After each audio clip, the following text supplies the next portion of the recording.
Get the house you want with the payment you want at buywithconrad.com. You don't need perfect credit or money out of your pocket to do this at buywithconrad.com. NMLS number 65084, equal housing lender. The first step to buying a house is buywithconrad.com.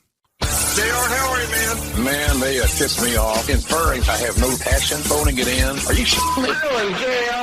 Conrad Thompson, and you're listening to Grilling JR. with the voice of wrestling, Hall of Famer, Mr. Jim Ross. goddamn layovers? You jungle ball. Their little balls would not fit to it. It's play fighting. Come on. You need to pull your head out of your ass. We are broadcasting from the Blue Chew Studios. Try Blue Chew free when you use our promo code JR at checkout. Just pay $5 shipping. Hello and welcome to Grilling JR. This is Paul Bromwell, and I'm joined by the voice of wrestling. That's right, Mr. Jim Ross. JR, how are you? I'm good, Paul. It's going to be a good week, busy week. We got a lot of great things on tap. We got, regular Wednesday night stuff, as everybody saw, and I'm excited about that. I'm going to Canton, Ohio on the latter part of the week with our owner, Tony Khan, and watch Tony Vaselli get inducted into the NFL Hall of Fame. Probably go to the game on Saturday in between doing TVs in Michigan. So it's nice when your owner has a plane and says, hey, let's go for a ride. That's not too bad. No, it's great. That's one of the perks of working for Tony. He knows I'm a football fan and love it. And I'm proud of Tony Vaselli. He's really a nice guy, one of the good ones. So I'm going to do a little mixing some wrestling and some football this week.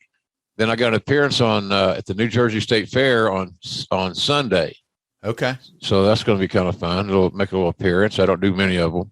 So that's this Sunday, the 7th. Yeah. For all those that are out there. New Jersey State Fair. I don't have all the details as I should, but I blame that on the promoter. They should provide me all that information. I should have to go find it. Yeah, get their shit together. Come on, This is Jim Ross. Right. Oh, yeah. But anyway, I got a busy week, and it's going to be a good week. Doing everything I'm doing this week, Paul, are things I enjoy doing. That's right. I enjoy football. I enjoy being around Tony Khan. I enjoy working on the air. I think the ratings in Rampage is starting to increase, which is good. I think the only thing that beat us last week in Dynamite was the New York Mets and the Yankees Subway Series game. Other than that, we were number 2, but for 6 weeks prior to that, I think it was 6 weeks, we were number 1 in all of cable. So business is good, considering we have so many people on the injured list. We got enough guys on the injured list to start another company. Top guys, not just guys, just top guys. So as soon as we get everybody back healthy, it'll be a little bit easier on the creative process. But in the meantime, and I say this all the time, you got to learn to maximize your minutes no matter what you do in life. And I can see, you see the uptick for Jungle Boy. You see the uptick for Orange Cassidy. There's so many that are starting to step up and understand their role and what is expected of them. You got to be better this week than you were last week. Last week is can't do anything about last week, but memorize what happened. So now's the time to step your game up. I'm just really proud of what a lot of these young guys are doing. And, we've hardly got a smell of Cesaro. Oh yeah. Claudio. Yeah. Ring of Honor World Heavyweight Champion. Claudio. Yeah, man. But he's not getting overexposed. Yeah. We're waiting on Miro to get back. I see him at TV more often than not, but I don't know what his status is physically. But he's a player. Another guy, main event guy. Yeah. So as soon as we get everybody healthy, it'll make things a little bit easier. But in the meantime, what I find intriguing and exciting is the fact that a lot of these younger guys, or other guys, not just younger, but other guys, are realizing they have an opportunity here to make an impact and to get noticed. So now's the time to step up, maximize your minutes, and get noticed. And I'm very enthusiastic about what I'm seeing in that respect. Well, listen, JR, it's great, man. You talk about, you're in Columbus as we record this. You're headed to Columbus, Ohio this Wednesday. This podcast drops on the main feed on Thursday. You're then headed to Canton for the induction of Baselli. Then you're going to Michigan. Then it's, for Rampage, Battle of the Belts. Then back to Canton for the Hall of Fame game. You're busier than what you say, a fruit merchant. So there you go. Busier than fruit merchants this week. But like I said, it's all things I enjoy doing. Yeah, it's good. So none of it feels like work, and I'm right on the private plane. So come on, how sorry can I feel for myself? That's right. It's all, life is good. So it's going to be a real nice week for me and for those that I'm traveling with and hanging out with. So it should be a lot of fun. It's been good to be a wrestling fan lately, JR. Speaking of life is good. We talk about, you and I were talking before we went on about, what's going on with some of the news in wrestling, whether it's, Vince stepping down, retiring, Triple H stepping up, already making moves. Then you move through SummerSlam, you move into Ric Flair's last match, which we're just fresh off of, and all the buzz and the hoopla and Undertaker, Bret Hart, Mick Foley, DDP, everyone that was there for that, man, just a couple of big days and weeks and months for wrestling right now. Yeah, it's been great. This is, like you said, a really big week. I enjoyed, I watched SummerSlam on Sunday night, sitting here at the house, said, what am I going to do tonight? And, oh yeah, SummerSlam. So I checked out I watched it from start to finish. I enjoyed it. I thought they did a great job. I enjoyed the show, and hats off to Triple H and his staff for circling the wagons as quickly as they did and coming up with an outstanding effort on pay-per-view. Their talent stepped up. A lot of the younger guys and other guys stepped up, and it's always encouraging to see that happen. So in any event, it's been a good week for a wrestling fan, starting it for me on Saturday night and Sunday night with the Flair thing. I watched the roast. That was on Saturday, I believe, right? And Friday night, I think they did the roast. Yeah. Well, Friday night. That's right, because Saturday was SummerSlam. Yeah. I like the roast. I like the concept of the roast. I thought if my only critique would be maybe they had too many roasters, and it went a little heavy, just for my taste. Now you got to remember too, I'm 70. I got, I make every second count, man. So I thought it was some of it got a little bit long for my taste. Yeah, that's all. But that don't mean it was a bad show. Like I said, I enjoyed. I'm glad I bought it, and I paid retail for it, and bought the whole package all weekend. So it was kind of fun. I enjoyed Matt Hardy's panel discussion. I enjoyed Renee and Brian Danielson. Yeah, doing that with Brian. Yep. That was a really entertaining and informative. She's really, really good. She's phenomenal. And so is he. And they both are, but she's really, really good about interviewing people. Natural. She has a skill for that. Yep. And I'm happy that she's doing what she's doing. She likes it and she's good at it.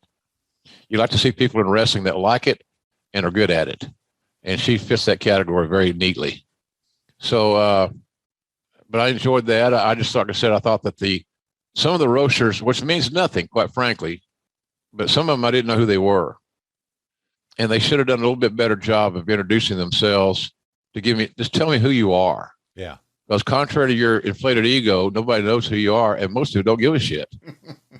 So, and I thought some of the, I thought they got off course a little bit, especially with the three women on the panel. I thought that was a little. Well, it's a roast, JR. You got to understand what a roast is. You're so old, you can't understand what a roast is. Yeah, I know what a fucking roast is. I also know that sometimes things are better left unsaid. And going the low road, it's not always the road you want to take. And I thought that might have been the case a time or two, just as it relates to the ladies on the panel. It had to be a little bit embarrassing for them, But in any event, I'm glad that Conrad had the event. And everybody pitched in. But I just thought it might have been a little bit long. I really enjoyed what I saw, but I thought I saw a little too much, and I thought that they could have probably used a handful less roasters than we got. That's all. I do got to put over a comedian, Tyler Morrison. I got to admit, I really wasn't familiar with him or his work going in, but buddy, when he got up there, the whole crowd lost at my row were in stitches. Tyler Morrison, if you haven't checked out the roast, watch it. A lot of the comedians did a great job, but he's one that stuck out to me. But JR, I'm going to ask you, first question of the week. If Conrad approached you and said, JR, what do you think about the roast of Jim Ross? Would that be something you'd be up for? It'd probably be kind of boring. Oh, I don't know about that, man. Yeah, it'd be kind of boring. And it'd be the same old shit. Well, payoffs are bad. Creative was bad. He didn't give me enough attention. I needed to be burped. I needed to be held. I needed to be hugged. I need to have my diaper changed. I'd have to give that some serious thought, Paul. And like I said, I watch roasts on TV. I enjoy them. Yeah. But I'm just going from a former producer standpoint. It might have been a little long. Okay. That's all I'm saying. All right. And somebody's going to go on their Ross Knox panel for being. Oh, it's coming. Yeah. Yeah, I don't give a shit. They're just looking to get some recognition and get their name in the paper, so to speak. Well, if you think you'd like to see Jim Ross, the roasted JR, put it out there on social media and tag Connie in it.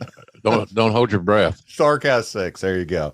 Well, listen, then that was the culmination. You had Jarrett, Jay Lethal. You got Conrad getting involved there, throwing the illegal, the foreign object in. What'd you think about our buddy getting involved and everything that he did for this major attack? I was a little surprised, to be honest with you. I was most excited about his wife pulling Karen Jarrett's hair. That was awesome. Nothing that a good old cat fight can't solve. That Jezebel. Yeah. So that was good. And I enjoyed that. It was spontaneous. I didn't see it coming, and it was entertaining. So good job by the ladies for getting a little physical. JR, a week or so ago, I recorded with the Jarretts, and Karen was on there, and Jeff, and I saw a little bit of that. And Jerry and Karen really, really lit me up, pal.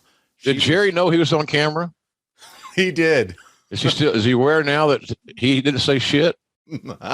Did he say anything? He did. He did talk, but our social media didn't really do a whole lot of clip heavy Jerry out there. He did a little shit talking on Flair and on the Crockett's, but the biggest shit talker of them all was Karen. Yeah. JR, I'm telling you, she's a natural born heel. Yeah, seems like it.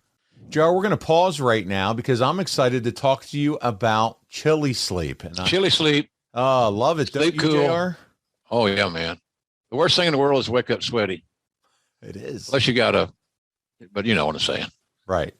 You had physical activity. Someone there keeping you warm. Yeah, maybe. But I look, this is one of those products, Chili Sleep, that I sit back and say, there's no damn reason I should not have invented this. It makes too much sense. Yep. And we got a great offer. We'll tell you about here in a second, but golly, Chili Sleep is the way to go. It's so simple. And I don't know how anybody can sleep hot. No. I just can't do it, man. I need it hot. I need it cold. Sorry, I need it cold. I need it dark. Those two things, that's what makes it a good night's sleep for me. Chili Sleep's going to get you halfway there by making it nice and cold. And listen, you're in control of it. You can set the temperature for what you want it to be. They're mattress toppers. They're temperature-controlled mattress toppers that fit over your existing mattress. So you want to definitely check it out. They have sleep systems that we're here to tell you about today that are going to make your sleep so cool and comfortable. They also have the Chili Blanket, the only weighted blanket that can also be paired with a control unit for the ultimate sweat-free sleep. We know that's what you love, JR. Oh, yeah, sweat-free, baby. I quit sweating a long time ago. So listen, head over to chilisleep.com/JR and you can save 30%. 30%. That's amazing. He didn't misspeak, ladies and gentlemen. Save 30% off the purchase of any new system. That's right. This offer is available exclusively to Grill and JR listeners. That'd be you folks. And only for a limited time, because at 30% off, that's a hell of a discount. So if you want a cool night's sleep, find REM sleep, get totally comfortable, this is where you need to head. chilisleep.com/JR, and you can save 30% off this amazing product. Yep. Check it out. Their Cube or Orler sleep system. Those are the sleep systems that you want to find. That's CHILI sleep.com/JR to take advantage of their exclusive discount and wake up refreshed like JR does, like I do, every day. Well, folks, I've been up and down the road a few hundred times, I might add. This week's another busy week, as you've heard us talk about here. But there's one thing you hear me talk about on this show, and it's the number one trait I always try to sign talents. The number one trait they had to have. There's no exception. Well, maybe we can slide on this, maybe we can slide on that. They're too short, they're too tall, they're too fat, they're too skinny. If you don't have reliability, you ain't playing. Simple as that.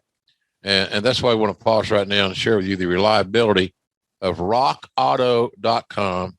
They can provide it for you. An amazing inventory of car parts. And why would you choose to spend 30%, 50%, or 100% more for the exact same auto part that you get at a chain store or a new car dealership? Makes no sense. Why do you want to spend more money to get the same thing done?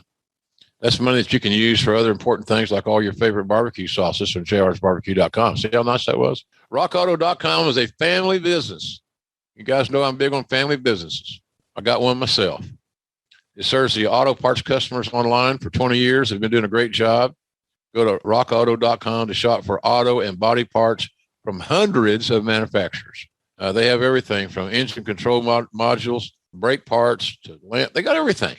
I could read this list and keep reading the list until, Friday. They got everything. If it goes in your vehicle, they got it. So you got classic cars, new cars, daily drivers, whatever it is, they can take care of you. The rockauto.com catalog is unique and remarkably easy to navigate. Quickly see all the parts available for your vehicle and choose the brands, specifications, and the prices that you prefer. First of all, prices at rockauto.com are always reliably low and the same for professionals and do-it-yourselfers. Why spend up to twice as much for the same parts? Can you give me a good answer for that? I'd love to hear it, but there's no right answer. Why spend double when you don't have to? Amazing selection, reliably low prices, and it's got all the parts your car's ever going to need. rockauto.com. Go to rockauto.com right now, folks, and see all the parts available for your car or your truck.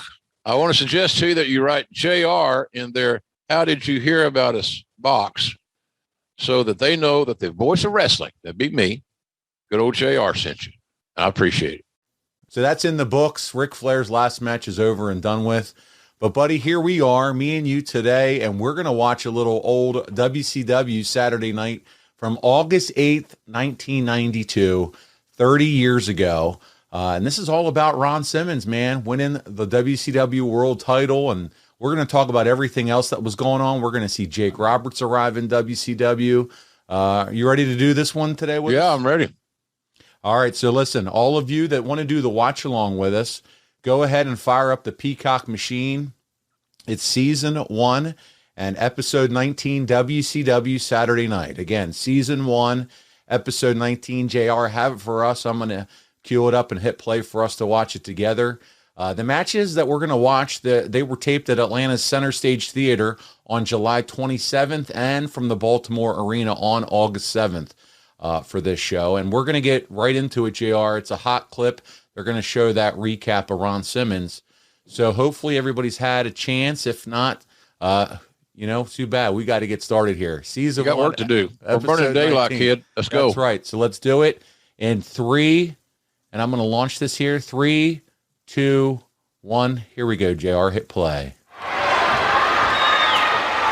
What a shocking turn of events we have witnessed here as Ron Simmons fires up with those right hands. The big Van Vader manhandles the challenger into the corner.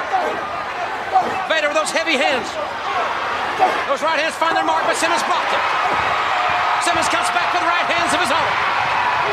Simmons hammers big Van Vader into the corner. He's got him down. He's got him down on his backside. We got them many pronouns, JR. With the power.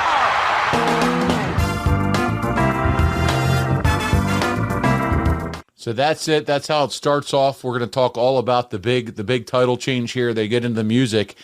And you guys, and when I say you, like you said, pronouns, JR, you and Cowboy Bill Watts are going to open the show. And he's going to join you for interviews throughout the show. And I want to start with a question about Bill, because at this time, we would regularly see him on TV here with you, JR. And there was a lot of criticism, or at least one of them at this period in time, was that he was on camera quite a bit. I know he was one of your mentors, JR. What did you think of his on-air role as the authority figure? Well, he might have been a little overexposed from time to time, but he's trying to establish what his brand was and what it meant and what he wanted to do, his philosophy. So there's a lot of information to evaluate there. As Conrad would say, there was a lot to unpack here. So there was a lot to unpack for Cowboy, and he always was never at a loss for words. He's booking it, he's writing it, so nobody knows the story or the intricacies of the story better than Cowboy, who's creating the story. So I can see where people could say, well, he's on there too much. But what is too much? Based on what? Yeah. Your doctor's thesis from elementary school. That's what it made it too much for you. I don't get that. But was he overexposed? You could make an argument that he could have been overexposed. Did you enjoy working with him at this point in this capacity? It was more fun back in Mid-South than it was here because of the corporate nature of the beast. So and Bill was trying to make so many changes and get control and instill the passion and the talents that he had in Mid-South and the UWF that he never really found the combination for in WCW, in my opinion. And JR, back, so like I said, there's matches that you guys are shooting to that were already pre-taped, and we're opening a match here with Mark Canterbury against good old Dustin Rhodes. This is a quick one, but as they bring him out here, I have a few more questions because you do solo commentary for the matches, and it looks like they're all dubbed in later, not live. Which do you prefer? Do you like doing it post or live, or what's your live? Yeah. Live. Nothing beats live.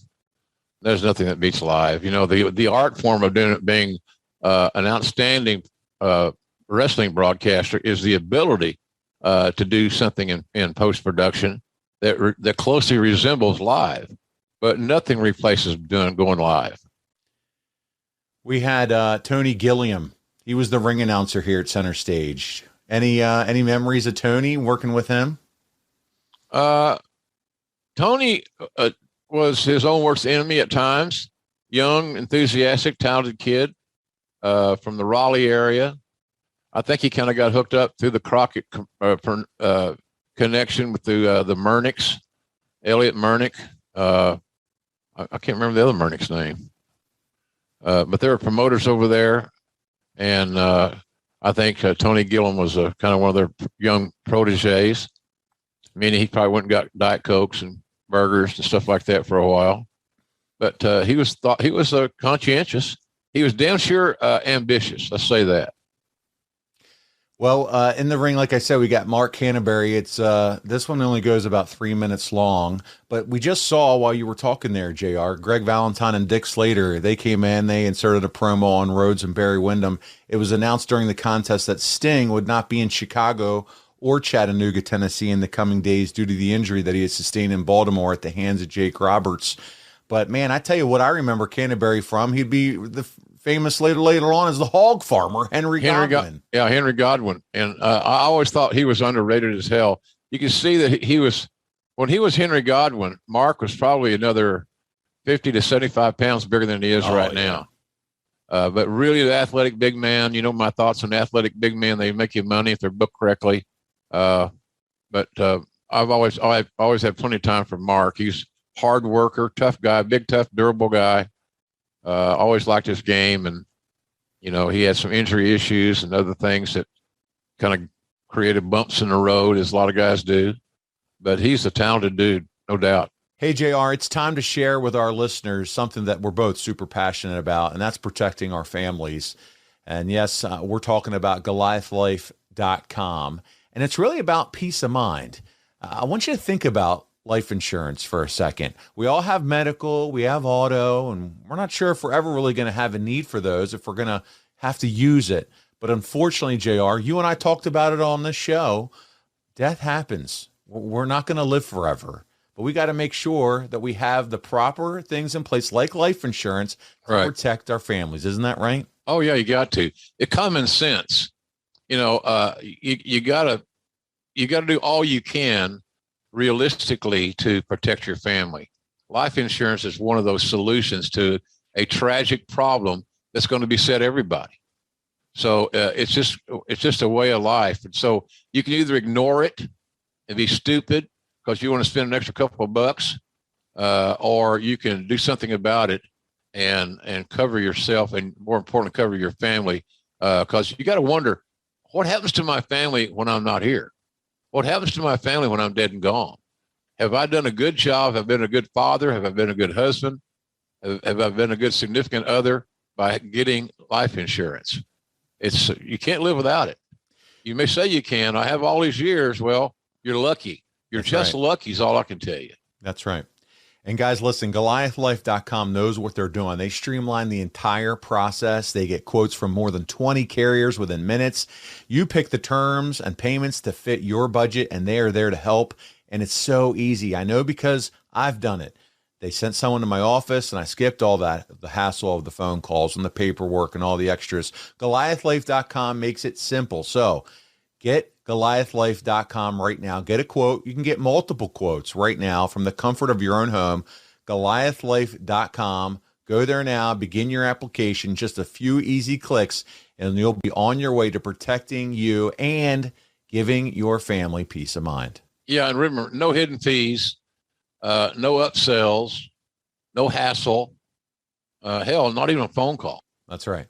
This is a great deal. If you don't want to be hassled and bothered and all that stuff, but you got to protect your family. And this is the first giant step forward on that referendum. Help your family, get life insurance, and I promise you, the relief that you're going to feel after getting this taken care of is going to be huge. It's going to be big because you've done something now to protect your wife and your kids or whatever. However your family dynamic is assembled. That's right. So it's a big deal. GoliathLife.com. It makes buying life insurance simple and pain free. So check it out. GoliathLife.com. We had a question come in also, and I thought this would be a good time to ask. It was from Brian Fuller. He said, Mr. Ross, any Dick Slater stories? Dustin and he look a little different at the age of 41, right? I mean, he's talking about, I guess, Dustin now compared to, I guess, Dick Slater was around 41 years old at this particular time when we're watching. But anything fond memories or fun memories of Dick Slater? I think Dickie had a perpetual concussion. He was always a little cloudy, shall we say, from a lot of his concussion issues. We flew from on Cowboys plane one time to go down to Shreveport to do interviews. And Slater was the quote-unquote booker, although Cowboy was the booker in reality. And that match should have gone a little longer. Yeah, it's over. There was no heat. There was no comeback. It was the shits. And it's sad to say because the fundamentals were left out of the middle of the match. The heel has got to get some angst and some heat so the babyface has something to come back from and somebody to beat. But we took off from Jinx, little municipal airport there in Jinx, Oklahoma, in Cowboys plane, and Slater fell promptly asleep. And then when we had to turn back because of something minor, and Slater wasn't aware of it, so first thing he did was get on the phone with Bill. And goddamn, and I got on the phone with Bill and got my ass chewed out. Oh no! Because Dickie didn't have a clue what was going on. Cowboy didn't know that we didn't crash or something. Oh, Slater was incoherent, and he was, I don't know what happened. Bill, I don't know what happened. I don't know what happened. It sounded like John Laurinaitis a little bit. Remember him? Yeah, that's sad. Oh, that's bad. That was good. So anyway, Cowboy was a little upset that Dickie seemed to be impaired. And he was the booker. So whether he was or he was not, I don't know. I didn't share with him. He didn't share with me. We did not imbibe together. We were not smoking dope on the plane. So even though that had happened. Right. Just not that time. That's right. Well, listen, I appreciate you sharing this, but man, they got the big angle going on down right now with Nikita, Rick Rude, Mankind. You guys flipped it. Let's listen to a little bit of the commentary because we got a big surprise.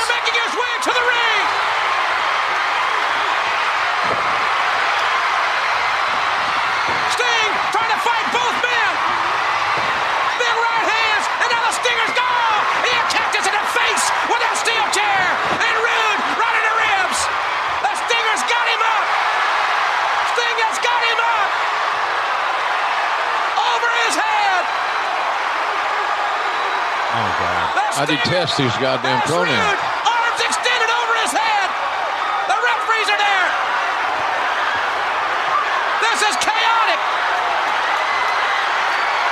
Look at him. What strength by by the Stinger. Good Lord. I forgot about that. That's unbelievable, Joe. He may throw him right outside on Cactus Jack. The referees are trying to stop this thing. Sting dumps him right on Cactus Jack. Koloff had things going his way. And now Sting drags Cactus Jack back in. Wait a minute. What's going on? There's some commotion. Who's that coming through the... That's Jake Roberts. What is Jake Roberts doing here? Jake the Snake Roberts slithering into the ring. Jake Roberts attacking Sting. And now he's got the chair. Jake Roberts doesn't even wrestle in WCW. What's he doing here? Jake the Snake Roberts nailing Sting with a chair. Oh, sure clothesline. He caught the Stinger. Oh, my God.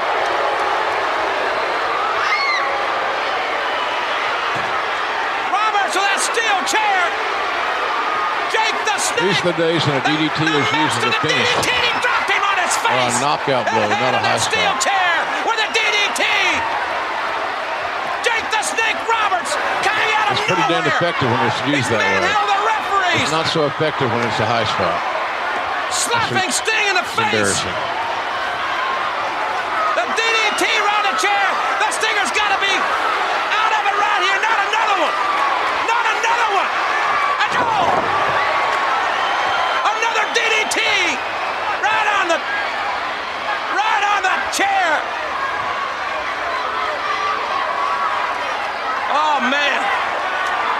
My God, I don't even... He's got that glove, that snake handler's glove. And that...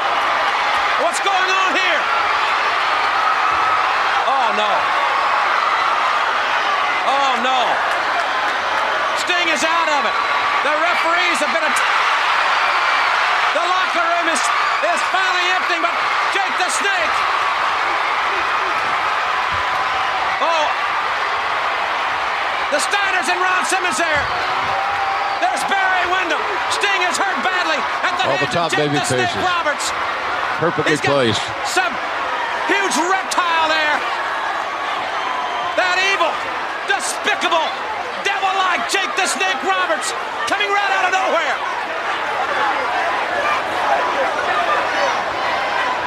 Oh, this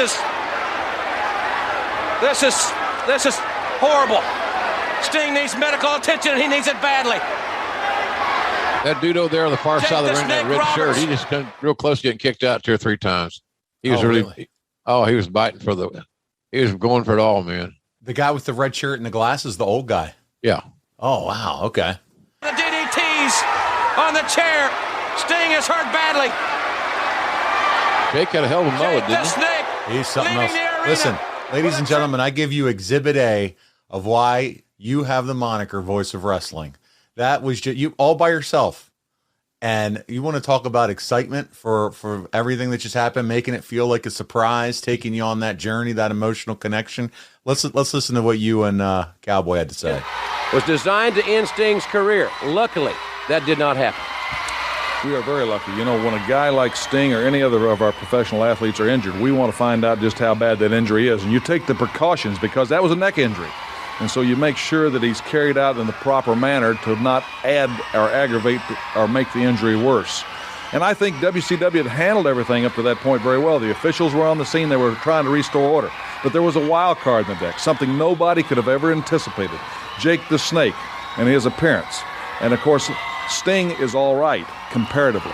All pro athletes go with pain. As Bobby Lane, the great Hall of Fame quarterback, said, you got to play with pain in the NFL. In any major sport you go out, an ordinary person can take time off from their job, but an athlete goes, and Sting is back and he's going. But the sad thing is, that cost him his rematch with Big Van Vader. But there would be a championship matchup. We'll show you how that came about right after this timeout. Are you feeling stuck making minimum payments on your credit card debt? SaveWithConrad.com can help, and you don't need perfect credit or money out of your pocket to do this. NMLS number 65084, equal housing lender. Oh, and did I mention no house payments for 2 months? Get rid of your credit card debt and lower your monthly payments right now at SaveWithConrad.com. All right, we're going to get into that next. But, man, talk about an impactful debut for Jake Roberts, JR. I mean, first night on TV. Yeah, Cowboy knew how to book guys. He knew how that worked, and he knew how to maximize their minutes, as we like to say. Now, I know what I'm doing here. I'm setting something up for him to say. Yeah, here we go. Let's check it out. Made a major announcement. Well, Jim, when I came here, I said the first thing we have to do is rebuild our credibility with our fans. That our fans are the most important aspect of our wrestling business because they pay their hard-earned money to come, and they deserve to get what they paid for. And they had paid for a world's title bout. So with the situation that happened, I thought it was as fair as we could take it. We had 7 to start with. We had ended up with 8 guys that put their name in the bag, and it was drawn randomly, and it was Ron Simmons. Certainly Harley Race and Big Van Vader have an excuse. Everybody needs an excuse, don't they? When you're a world's champion, that means you're world's champion. You got to be ready to take on anybody and everybody, anywhere. But I'll say one thing. Baltimore, you got it, because we believe that the fans are important, and we gave them the title match. Fans, let's go back to Baltimore and see exactly how the drawing transpired. Ladies and gentlemen, with a very important announcement, I introduce the executive Gary Michael Capetta, the world's most dangerous announcer. Operations in World Championship Wrestling. And that's the voice I remember of WCW, Gary Michael Capetta, getting that crowd going.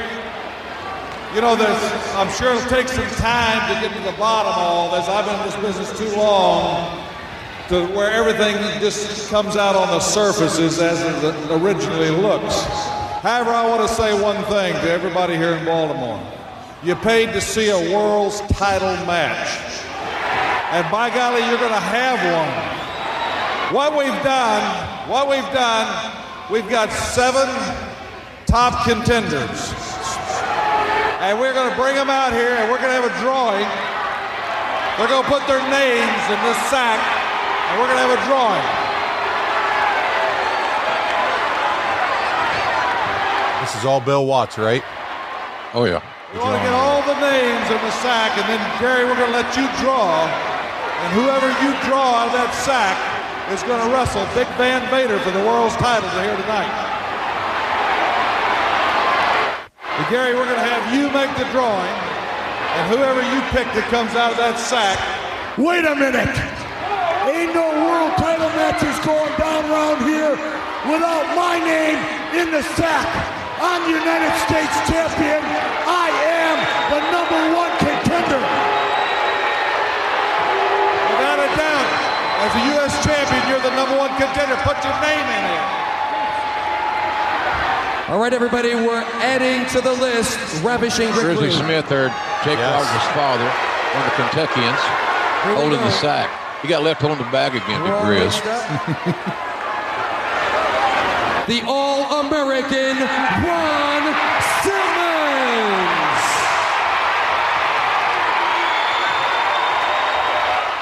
So in that situation, JR, is the name just full of Ron Simmons' name, or I don't have any says idea. the name? I was over at the podium. Ron Simmons, if you go back to the dressing room, we'll give you some time to get ready, and then you're going to wrestle Vader for the world's title. You know how long I've waited for this. If it's going down, let's get it over with. So Ron Simmons is the lucky man. He's designated to take on Big Van Vader. Billy didn't want to wait. He was ready to get it on right then. That's right. That's what every athlete should be. You don't have to wait. You don't have to make an appointment a month down the line. You don't have to go, I got to get in shape. You're supposed to be in shape. And I'll say one thing. Harley was griping, but Big Van Vader didn't back off an inch, and he pummeled and punished and made Simmons pay a tremendous price. Simmons had to wonder what he was into. He was tested to the max, and we don't have time for the whole event, but we're going to show you the closing moments. But it was a greatest victory. People in Baltimore were so excited. Our crew was excited, our camera crew, the announcers. I've never seen such an electrifying event. That's wrestling. That's living. That's the way it ought to be. Fans, let's go see how Ron Simmons made history. And so it will be, ladies and gentlemen.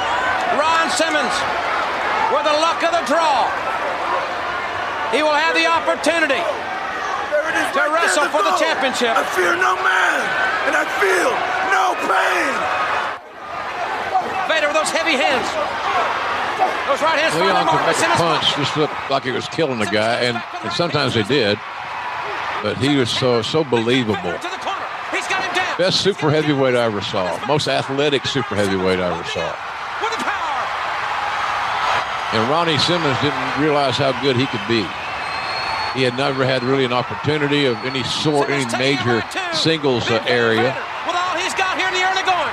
Simmons with a clothesline. And down goes the world's heavyweight champion. So again, and I think the fans here, Paul, I think they were just shocked as hell. They were getting a title match, and then how it came out was certainly beyond their comprehension at that point in time. And all this commentary, JR, this is done in post. You weren't even there calling this one live, or were you? No, I was there calling it live. Okay, yeah. okay, I thought so. This sounds as live can get. So they just nice editing. They're hammering away at the challenger in this world's heavyweight championship matchup. Nick Patrick, the referee. That's right. His dad was Joe Hamilton, one of the assassins. Gut check time for big Ron Simmons, and Vader, relentless, staying very close. Good old Harley out there on the outside. Harley can still whip anybody's ass in the building. Get to the midsection. I don't think JR, take us back to that night. I mean, we're going to watch this and we're listening to you commentate, but I'm going to turn it down a little bit because we know what happens here. Ron wins the belt, but I want you, as you recall now, watching this, thinking back to being in Baltimore, take us back to what it was like in the locker room, and then once he won the belt, what was it like afterwards? And well, you see, I don't in the locker room, Paul. I'm not in the locker room very much. I'm in the locker room. I go out there early, and we go on the air, and so I don't know what the mood was in the locker room during the early part of the card because I wasn't in there. But I think everybody was kind of surprised. There it is. That happened. The power slam and the 3 count, and the place is going crazy. Simmons has won the world title! You just look at it with great anticipation. Ron's a popular guy. We all love Ron's his legitimate athletic prowess. You know, he owned Florida State University for several seasons. He just had never gotten that opportunity. And the one thing about Cowboy didn't have any issues elevating African-Americans. You know, he had an African-American booker in Ernie Ladd. He had an African-American top babyface in Junkyard Dog. So Ron becoming the champion under Cowboy's tutelage or his purview didn't surprise me whatsoever. I didn't know it would come that soon, and nor did I know it would be over that early. And then, of course, there's the Dream. Dusty Rhodes with the big hug. Coming in to endorse the rub. Yeah. The championship rub, if you will, to Ron. So I want to share with you some notes from the Observer as we continue to talk about this. You and Bill Watts right now, as we're watching this, are doing a little bit of wrap up on that. First of all, I want to ask you, in your estimation, JR, greatest moment in Ron's career? I'd say, yeah. I'm trying to think of something that was more significant in his career. And I was around it quite a bit, you know, on all levels. I don't think there's anything any more significant in pro wrestling than what we just saw there for Ron Simmons. Well, Dave Meltzer chimes in, has some information here from the Observer around this. And he said, the best thing about Simmons winning the title is that hopefully never again do we have to hear this promotion do outdate race baiting hype every time an African-American gets a title shot. They did interviews in the building until about 1 a.m. after the show for airing as early as this weekend, and there were implicit instructions made not to bring up the subject of race relating to Simmons winning the title. So JR just seems to be very important for them to make sure that that's not a part of it here, according to Dave. Well, I think what we're trying to do, Paul, is just basically say that this guy is an amazing athlete. He was a 3-time All-American at Florida State as a nose tackle. He finished in the top. I don't know. He was in a conversation for the Heisman Trophy, for God's sakes, playing on the defensive line. That's unheard of. So all we wanted to do was to highlight the genuine, legitimate athletic skills of this athlete who happens to be an African-American. That's kind of the way I looked at it. And I don't think I didn't need somebody to prompt me not to say he's a black man. I could see that. Right. So, but I understand why they wanted to do it, and I agree with Meltzer on that point. You know, how much more do you need to? Why do we need to go there? Yeah. So, you know, we're patting ourselves on the back because we had the courage to anoint a black man the world champion. That's weak to me. Tony Schiavone wrapping up an interview here. We'll try to catch the tail end of some of this here with Ron. Stand here now and be the world's heavyweight champion. I can't put it in words, man. This is just emotion. I am telling you, this is a dream come true, and I am very proud to be standing here representing the people as the heavyweight champion. Very sincere comments from Ron Simmons, but one thing about it, he can't rest on his laurels. The rematch has already been signed with Big Van Vader. With the intensity in the WCW, nobody can rest on their laurels. But you're right. The champion or ex-champion has a mandatory Of course I'm right, rematch. Bill. God damn it. That's going to be a war because you got Harley Race, and he will be focused, on Ron. So Meltzer goes on here. He said these angles were kept pretty much of a secret. While there were a few wrestlers that knew ahead of time that Simmons was winning the title, and many wrestlers who knew the title was changing in Baltimore, but some needed to believe it was Sting that was going to get the belt, and everyone knew something big was going to happen, although exactly what was a well-kept secret. In Baltimore, supposedly neither Vader nor Simmons knew for sure about the title change until they got to the building that night. That's true. Most of the wrestlers were shocked backstage when Roberts showed up doing the angle, even though it was generally assumed Roberts was the bad Bob on the August booking sheets, and there were some expectations that he would debut at center stage the previous Monday. Roberts wasn't backstage before the show began, and almost nobody even knew he was in the building or in town until he did the angle. So, JR, talk to us about why the importance of keeping the boys, I guess. And because they have the big mouths, Paul. They talk. Yeah. They want to make themselves relevant by having more information than their neighbor. Hey, did you hear, brother? What's going on, brother? And brother. It's just, it's ego. It's insecurities. Man, I love this guy's game. When Dan Spivey became Waylon Mercy, he gained a fan for life for me. I love that characterization in WWE at the time. Danny he's perfect in that role. Do you think, though, it came a little bit too late for him in his career after all that hard bumping in Japan? And of course. Yeah, he was beat up. Yeah. And well, this dude here, he should get an ass for that haircut. I don't know how. What do they use, a bowl? I don't even know. I don't know. That's that Mo Howard haircut. And then he's got the rat tail, though, to finish it off. Oh, of course. Yeah. But so they have him here, Spivey. You plug the wrestling hotline. You mentioned guys like Bret Hart, Ric Flair, and Ted DiBiase will be discussed. And these are all WWF guys, JR. Obviously trying to just drum up more hotline dollars and discuss. I guess when Gene came to work for WCW, Gene made a deal to run the hotline. And he also made a deal where he would get a piece and other guys got paid. I never got the first check on the hotline, never made a dime on it, ever. And I had the hottest night Saturday, and it generated more revenue than anybody else, but I never got paid for it. I'm not complaining about it. I sound like I am, but it was just a whole different system. And Gene came in and changed that. Of course, they had to do it to get him hired. Man, could you imagine a red ass JR hotline? How fun that would have been back in the day. And oh God, like you just spitting some red ass like you do here on the show. People would have paid all kinds of money per minute to hear that. Look, we got the Dragon Sleeper, Dan Spivey with the big win, but man, he had the look. You're right, JR. The look, the charisma, the scary eyes. Danny's a good guy too, boy. He's overcome a lot. He's clean and sober.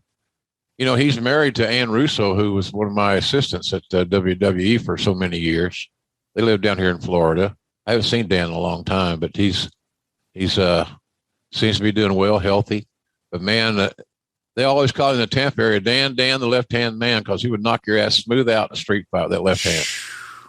So he had a great reputation in that Tampa St. Pete area. Bad dude.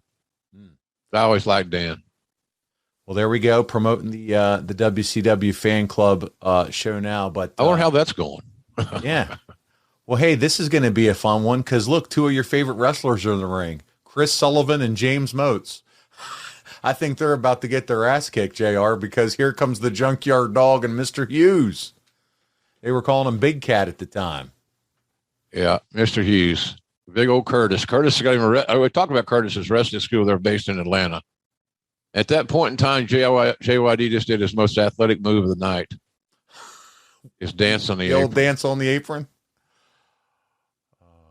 I don't know which one's Chris Sullivan. Nobody does, JR.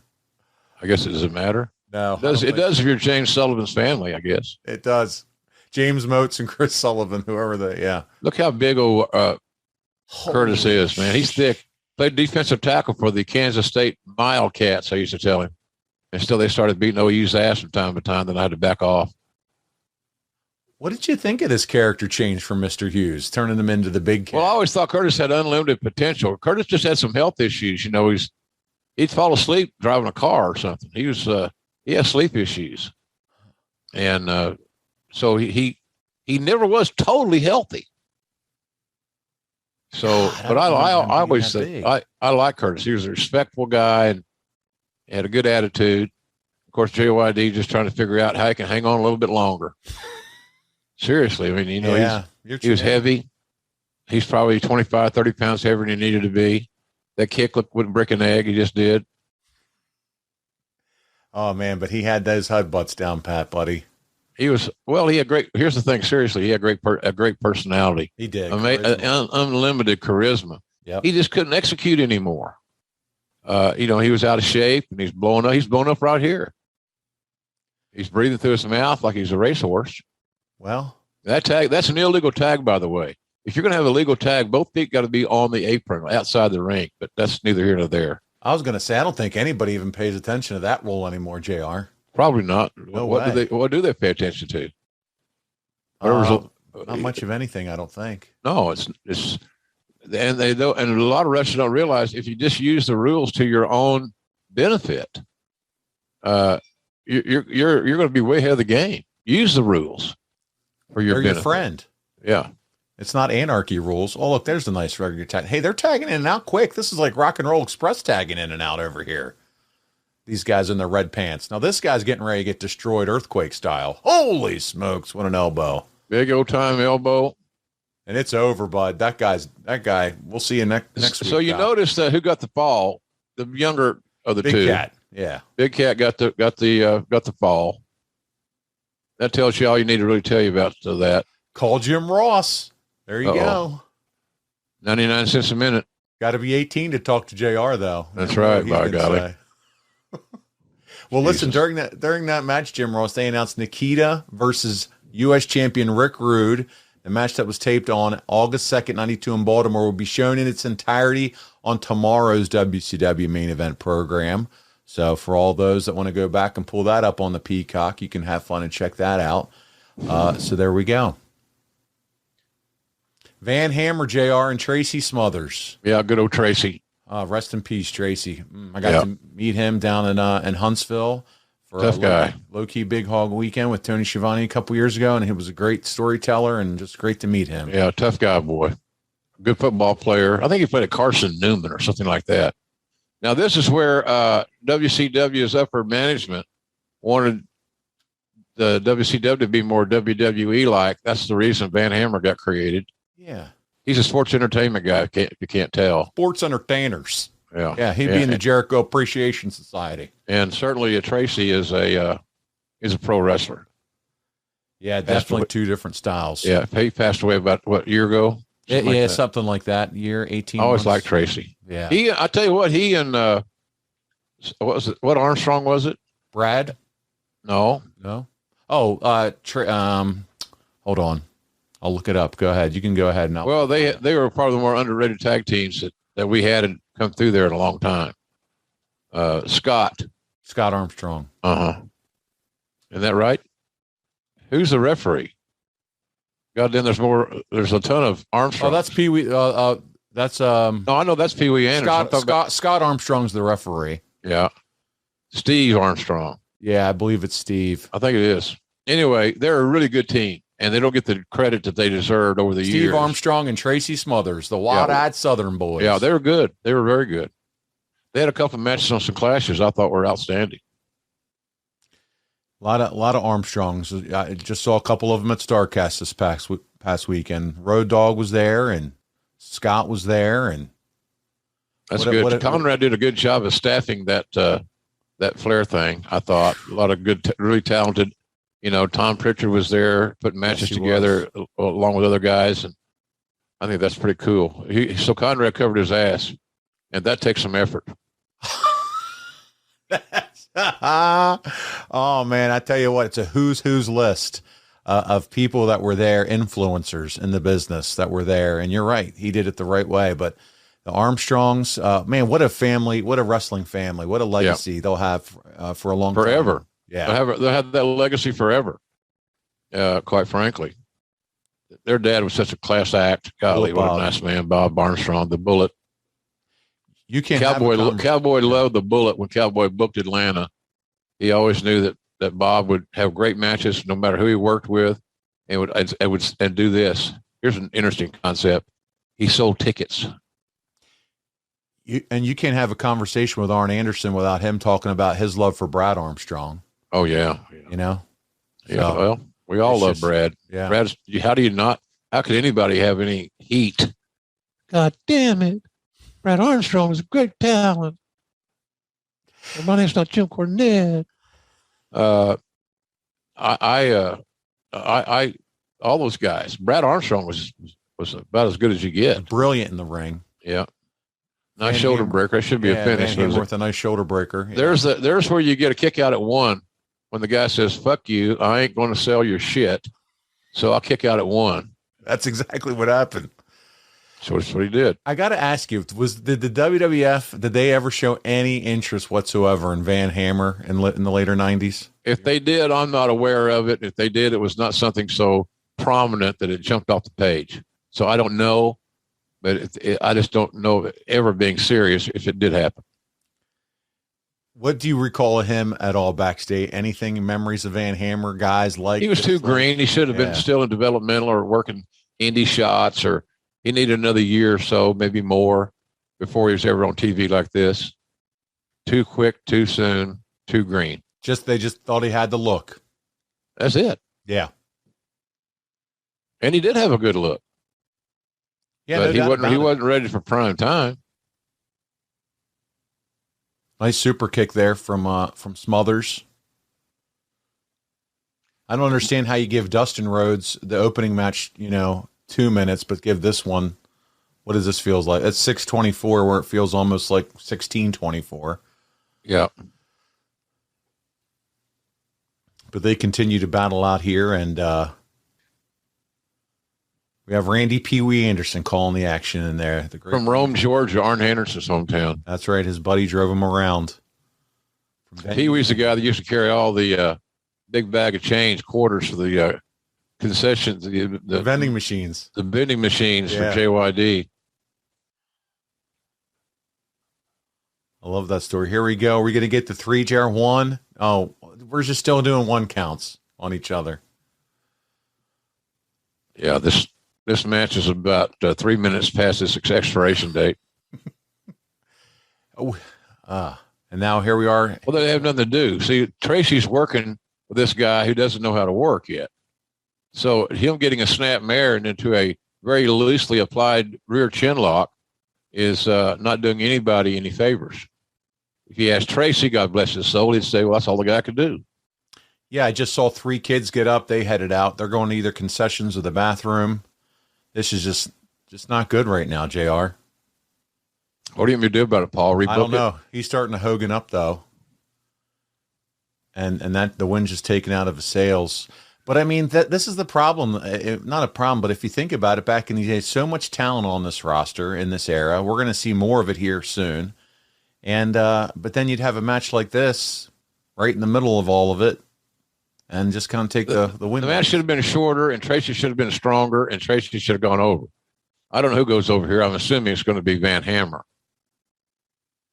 Yeah, Van Hammer pins him with a slingshot suplex. So once we finally get to that move, then we can all celebrate. Weak ass leg drop. Let's ask some Ron Simmons questions while this is still going, because we did get a few questions that came in from some of our listeners. Yambag Jones, here comes the slingshot, says, JR, minus the dumbass gladiator helmet Vince made him wear, what do you think was the number one reason we never saw Ron reach the heavyweight title pinnacle again? Gosh, that's hard to say. Vince maybe didn't have the confidence in him to carry the banner. I don't know. Somebody's waiting on me to say because he was black. That's not true. I don't know. You got to have confidence from the top. And, even though Ron was reliable and tougher than hell and a good dude, I don't think Vince had full confidence in him to carry the load in that role. Why is that? I don't know. You have to ask Vince. And he's got plenty of time for Q&As right now. Well, there you go. We got our next matchup up, and we're going to jump into some more questions once we talk about this one a little bit. It's Greg Valentine and Dirty Dick Slater. And they're taking on the Italian Stallion and Ian Weston. This match is going to go 8 minutes and 17 seconds, JR, when Weston submits to Valentine's figure 4. And then we're going to also have some promos and things of that nature. But what did you think overall of Valentine and Slater as a veteran pairing? Could have been good. They're the kind of team that make good heel champions, I think. And they could certainly uplift a young babyface team, which these two guys they're working with here aren't. This is strictly here for Slater and Hammer to get TV exposure and to win. It's funny sometimes if you notice Slater, he channels in and out Terry Funk. Yes. Let's listen to this promo if I can get the volume going here. Bad twitch. Well, I'm out why you got a bad twitch, because you have to wrestle Greg Valentine and Dick Slater. But tomorrow night, you don't have to worry about it, because I'm going to be wrestling you in the main event. There won't going to be no tag matches after that. After I'm done with you, I'm going to see him twitch a little bit. A very sadistic individual. Tough. There we go. Okay, Slater. So a little bit of a promo there, and I'm going to go keep moving on with some questions here as we watch this match. Let's have them. Let's go. Yeah, getting smacked around here. We got all right. Well, question number 1 is, go ahead. You're up next. Let's go. Matt Sangervasi's up next. JR, there are all these stories of Ming being a tough guy and a guy you don't want to mess with. Ron Simmons is also one of those guys. Can you give us an example or stories of just how tough Ron was, or any examples of someone with a little too much liquid courage to try to step up to Ron? So what's this guy's name? Matt Sangervasi. Matt wants dirt. Give us the Matt dirt. needs dirt. Matty needs dirt, Paulie. I need dirt. So did anybody ever get drunk when they tried? They know what I could get. You can't get that drunk. Okay? You can't get so drunk you're willing to take on Ming in any environment. If you are, you need to go to the hospital because you're getting ready to be checked in for alcohol poisoning. Simmons, nobody screwed with Ron Simmons. And that was twofold. One, he wasn't to be trifled with. And secondly, he was an honorable guy that the talents respected. So, but no, I don't know. I don't know anybody ever trying him. He stepped right up. So he was not going to, Ron had no fear. He was fearless, which means you have no fear. You're fearless. That's very good. Only thing I didn't do to screw that up was use a pronoun. So, but no, Ron's easy to get along with as a rule. I never had a crossword with him in all the years we've known each other. So it's just a matter of, why Vince did this. Why did Vince do that? I don't know. Hell, how do I know? And what kind of stupid fucking question is that anyway? Seriously. So how would I know what Vince thinks about, why didn't Ron get the push? Or they made him wear that helmet. That helmet killed his career. No, it didn't kill his career. He went in the Hall of Fame, made a lot of money. Jesus Christ. Well, it's stupid. It's embarrassing sometimes, and we read these questions on the air. We give them airtime. This is part of the interaction piece. That's it, the interaction, my ass. We're just filling time. Well, no, this is, hey, here we go. Matt has a follow-up question. Being Cowboy's right-hand man, can you give us your version of the contract story of Jake the Snake? So do you remember that conversation back in the day? No, but I don't. Cowboy did all that. I didn't do it. And that was his job. He set the price in and negotiated with the talents, as he should have. because they have to know who they're working for, and give that man or woman all the respect that they can muster. So, I don't know. I'm sure that Jake didn't get what he thought he deserved. He never would. He never did. He never has. He never was going to. But he fits in the line of about 90% of the other talents in his line of work. None of them get paid what they believe that they're worth. So I don't know. I don't know what his I don't know what he got, but I'm sure he got top money. But it wasn't top money in today's marketplace. But it still was damn good money, no doubt about it. 6 figures, mid 6 figures, I'm guessing. He might make $200,000 or $300,000 on the downside, something like that. I'm just guessing. I don't know. Thank God I didn't have to do that. I was prepared to do that job, and I ended up doing that job after that for a long time and working for Vince. Yeah. But I learned from Cowboy. I understood that. But no talent is ever paid. They never come back to you and say, "Look, oh man, you're just paying me too much. I can't take it. It's too much. It's killing my tax man. He's wearing out pencils and all this stuff. It's just not right. It's just killing him. Too many comments. Yeah. Oh yeah. So I don't know. I don't know what Jake, but I'm sure he got top money. But I'm also sure if you ask Jake this very day, you get him on the phone, he'll tell you, "Well, I got lowballed. I thought I'd do better."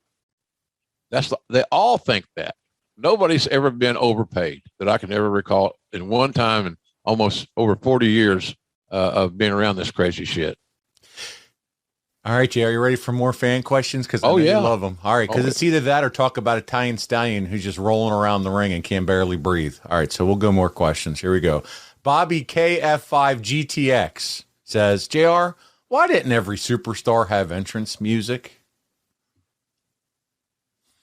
God, that's a stimulating question. I'll have to have a week to work on that answer. Do you need? Because if they don't have something planned for them. It wasn't a Bill Watts decision or anything.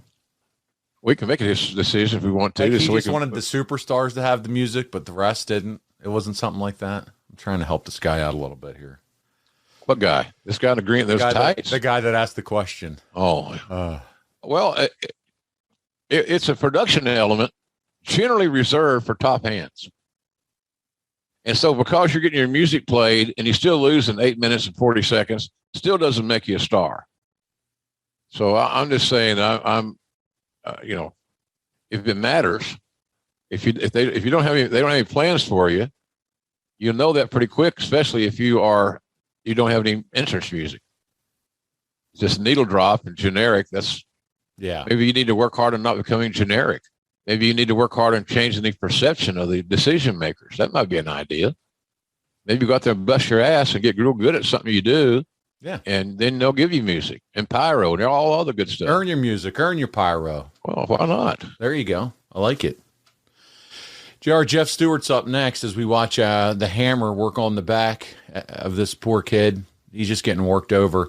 Did you think WCW would get any mainstream media coverage from Ron Simmons winning the belt? I don't remember any. Did the company? Well, they would have if the old school WCW PR machine was on their game. It's a story that writes itself. Yeah, absolutely. Yep. And it was less than heartening to see what didn't happen. It should have been a layup. And it just I think in the Atlanta area, Omni business, things like that, it did got some good PR and locally. But it should have been, considering that that CNN and headline news and all that stuff was based there in the same building we were, you'd think we'd get a smell. But I don't think that happened. JR, Al Stanford's up next as the match continues on here. He said, why do you think Ron Simmons never received on-air acknowledgement from WWE about being a former world champion? Because they had that helmet they wanted to wear. It's all about the helmet. It's all about the helmet. Right. And he had entrance music. He did. Everything was coming together perfectly. It was a perfect storm. A helmet, gladiator, music. My God. What a concept. And these guys finally. Thank you, Jesus. the match is over, and they got the win here. Greg Valentine. When did Vince until this week? WWE hasn't acknowledged anybody doing anything with a handsome young man. Comments made earlier this week with Jesse the Body Ventura and Jake the Snake Roberts. Why did Jake the Snake Roberts return to WCW? More importantly, why did he assault the Stinger? Perhaps Jesse the Body Ventura could get to the bottom of this situation. This is a very, very unique conversation. Listen very closely. You know, everybody thinks and everybody knows that Jesse the Body Ventura is slightly partial towards reptiles. And we all know that the holiday season generally comes in the winter time. But not so for Jesse the Body this time. The holiday has arrived in the middle of the red-hot summer. And the holiday to me is the arrival of one of my favorite reptiles, Jake the Snake Roberts. Words, Jesse. You know, I'm getting a lot of flack. Everybody wants to point a finger and say, why could you do that? How did you do that? Why did you do that? Why did you get Cactus Jack involved? What a mullet. This. Nobody points a finger at the brave hunter that goes out and sits on a deer stand, drops a little salt around the tree. Then when the dumb deer comes prancing up there, he points that gun right down there and blows his brains out. Nobody points a finger at him. And that's all I've done. I baited a hook so the fish would chew, and that's exactly what he did. He looked good, though, didn't he? He came down there and just kicked up on everybody, gonna be a star. Here's what's cool. Something. There's no The script. reason I did this is because when I was brought into this world, there were people standing over me. These guys are creating content on the fly. And telling them and both these that they can cats get a are pretty shot good at life. All they got to do is say their prayers, eat their vitamins, and train and be a good little boy. Well, that man that stood over me was my father. Thanks a lot, Dad. You didn't tell the kids you got to fight for every bit of it, did you? You want to stand there and let them follow you down this little garden path, man, to where? Tell the kids in L.A. it's a free world, it's easy. Tell the kids in the ghettos it's easy, Sting. It's your cross to bear. When I hung that cross over you, Sting, I'm telling you it's yours to bear. You walk with it a while. I'm tired. I'm tired of standing up trying to do the right thing because there is no right thing. The right thing to do in life, and you well know it, is survival. And run for governor. You know what I loved about it? I love the tears. I love the crying of all the little stingers out there. They're crying and they're complaining because Jake the Snake has arrived. And Sting, you felt the brunt of it. And I don't think, Sting, you're ever going to survive from this one because you've never met a reptile like this man. I will do anything and everything. Expect the unexpected from the snake. Why do I wear this glove? For my own protection. These days you need protection, man. Whether it's a gun in a pocket or whatever it takes, you got to be protected at all times. Sting, you just had a little taste, and believe me, brother, I've got a thirst that cannot be quenched and a hunger that will not be satisfied. I am going to make your life one living hell. I hope you're watching out there, Sting, because the message is crystal clear to you, and it's coming down in the form of a snake. Wow, what a promo. Good interview. And like I said, both those guys, they're extemporaneous speakers of, and they're both very talented. Now we're back to the formulaic, no music, no pyro. We got Barbarian coming out. And no hope to win against the Barbarian. This guy's getting another jobber match here. But I want to talk a little bit about this because Jake did mention his dad in the promo. He just said my father, who we all know. You mentioned, we saw him earlier, Grizzly Smith. Yeah. And then he's going to make Sting's life a living hell. But man, at this time too, we know now Jake's back history, the hell of being Grizzly's son and his upbringing and how it contributed to the drug and alcohol use. And at this time, he's putting everything in his body that he can, JR. And, it's just an interesting period of time as we reflect back where he's at in life at this point in his career. He's the most sinister point of his character. He now has gone to the Black Cobra at this point as well. And it's just real life coming into the storytelling there a little bit. Yeah, he's a great character. And Jake did a hell of a job. He developed his own television personality. His own persona. He was, and then you had Jesse out there talking to him as we see Barbarian just destroying this guy. he was only doing weekly commentary for the worldwide shows. Was his asking price, JR, do you know, was it too high to do more shows such as what we're watching right now? You know, it might have been. It might have been. I know the worldwide show was a high priority because they needed to make an impact in syndication. And I think everybody's take on that was that, Jesse with his name identity and his high level of skill would help that syndicated product. And then he came, I think he and I did some clashes together. Yes. But he was the highest paid announcer at that time in the business. As far as we know, according to the dirt. I want to talk a little bit about the business, and we had more notes from the Observer, and it said, from the WCW perspective, as a month, July was an absolute disaster. If you remember the state the company was in last year, that's saying something. July 91 was when Ric Flair was fired, making it the first time in NWA WCW history that the champion didn't lose his belt in the ring. During the first week of July, the early part of the much ballyhooed Great American Bash Tour, which was before fans at the arenas knew Flair wasn't going to appear at the shows, WCW averaged a whopping 3,490 paid attendance per event, a figure perilously close to the WWF's current average. For the remainder of the month, and what turned into a disastrous Bash Tour, the average was decimated down to a scant 1,305 people. Yeah, it's horrible. Because of the high first week, the overall average for the month was slightly above this year's average attendance. Now, when you throw in the lower ticket prices of 92, you have average gates dropping a substantial 29% from 1991, and that's with running fewer shows in the middle of the week that traditionally hurts the average. However, in comparison with June, there's been an increase in attendance and average gates. So again, the overall trend seems to be that business bottomed out in May and June and slowly started to rebound in July.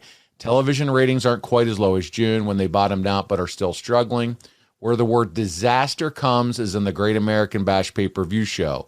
While the 91 Bash is long remembered as being one of the worst shows of all time, it's the 92 Bash that hit the skids as far as viewer apathy. The buy rate was cut more than half from last year, much of which can be attributed to having so many pay-per-view shows in such a short amount of time.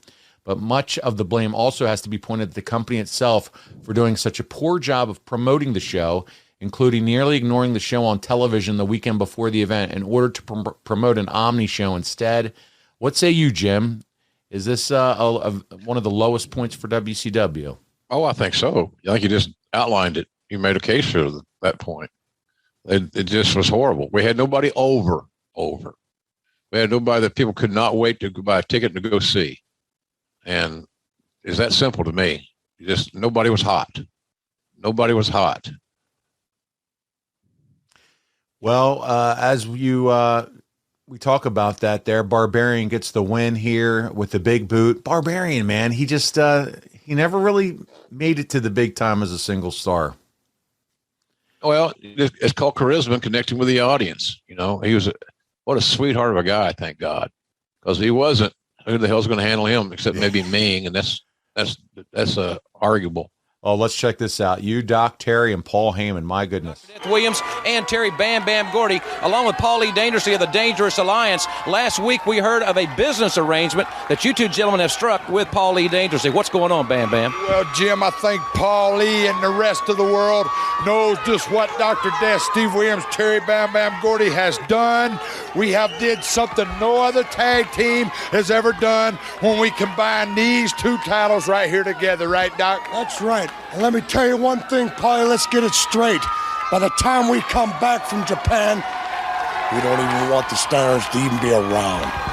So what's the deal, Paul? What the deal is exactly this. You see, Doc and Gordy have had no competition here in America. They are the World Tag Team Champions, and the only team that's been a thorn in their side have been the Steiner Brothers. The Steiner Brothers, who stole the World Tag Team titles from Bobby Eaton and Arn Anderson, and we never got our rematch because they lost the titles to Doc and Gordy. So we'd love to bust the Steiner's face just like that for the hell of it, but oh no, I'll tell you what we're going to do, Steiner Brothers. We're going to take the many, many yen that Doc and Gordy have offered to Bobby Eaton and Arn Anderson, and we're going to bust your faces and eliminate you from WCW so that you can never, ever challenge them again for all the yen in the world. And one other thing, if you doubt us, Steiner Brothers, what Bobby Eaton and Arn Anderson are capable of, you watch this next match, and I promise you one thing, Doc, and I promise you one thing, Bam Bam, you will not be disappointed. But as for you, Pillman, and as for you, Zbyszko, and you, Steiners, you better pay very, very close attention. And now, ladies and gentlemen, let's go to the ring. Ladies and gentlemen. Good stuff from all guys involved on that one, JR. Always love to hear a little Paul Lee. Yeah, he's brilliant then. He's brilliant now. You know, he took a big bump on that SummerSlam. I thought was surprising, and he apparently has survived it. He did. It gotta love seeing him go through the table. And man, there's our guy right here from the Ad Free Shows Network. That's right, the Enforcer, Arn Anderson, and one of his best friends of all time, beautiful Bobby Eaton. Man, talk about the talent that we've just seen in the last 2 minutes between. Well, we didn't have a shortage of talent, Paul. We didn't have a shortage of bodies. We had a shortage of talent that were over, and that was the deal. And it takes time to reset your board and to reset your locker room and to get everything together. And you know, that's kind of where we were right here, just trying to evolve and get to a spot to where something catches on fire, something that we didn't expect jumped out at us, and there we go. Oh, hi, Larry. You know how they run the Bruno one time. There's Brian Pillman. We got his Brian. kid looked good. Where did I see him last? Was he at the Flair thing? He was at the Flair show. Yeah, I thought he did a nice job. Brian Jr. He did. He looked good. I'm sure pulling for that kid. There's nobody wants to be a star like Brian's son. He's really hungry. So and he's getting bigger and thicker, and he's working out hard. And I got a lot of time for that kid. And there's Larry. Hi, Larry. Hi, JR. I work with Bruno and Shay. Go talk to my payoff. Heyman pulling off his best Michael Keaton impersonation. Ah, that's a good call there. You got Heyman in the corner, the Dangerous Alliance members, Arn and Bobby Eaton, and they're taking on the duo of Pillman and Zbyszko. And your referee, once again, Randy Pee Wee Anderson, longtime buddy of Arn.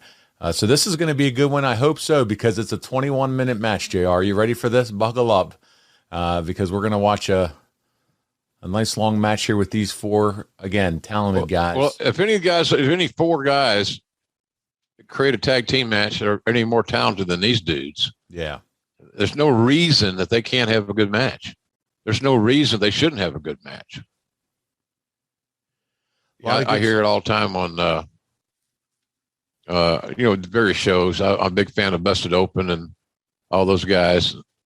They talk about, Bubba Ray especially talks about, or Bully Ray, whatever. He'd always be Bubba to me, I think, but how much he admires Bobby Eaton.